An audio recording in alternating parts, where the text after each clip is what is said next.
Allez sur n'importe quelle page sur les réseaux sociaux, sur Facebook essentiellement, berbériste, vantant la berbérité, la mazérité, la kabylie aussi, et publiez quelque chose, un portrait par exemple de l'Emir Abdelkader, et vous allez voir la déferlante d'insultes, de grossièreté, de vulgarité. Et pourtant, voilà un homme, le père de la nation moderne algérienne, qui a consacré 17 ans de sa vie à combattre l'ennemi français.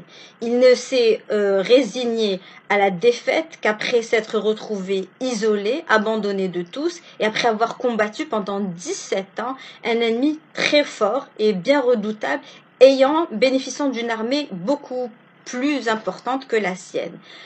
Et voilà qu'aujourd'hui, dans les mêmes milieux, toujours dans les milieux berbéristes, on jette l'opprobre sur cet homme-là et sur son combat. Et on prétend qu'il a été traître. Pourquoi? Parce qu'il n'a plus voulu sacrifier la population de l'Oranie, une population qui a perdu un tiers de ses hommes pendant ces 17 années de combat.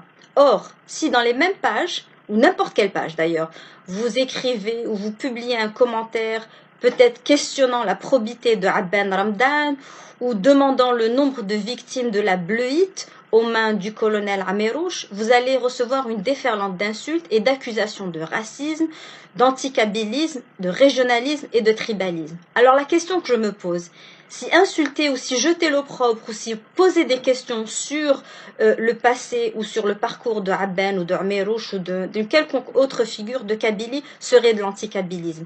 Que signifie cet acharnement contre l'Emir Abdelkader? Et si nous devons condamner une forme de régionalisme et de tribalisme et de racisme, pourquoi ne pas les condamner toutes? Merci.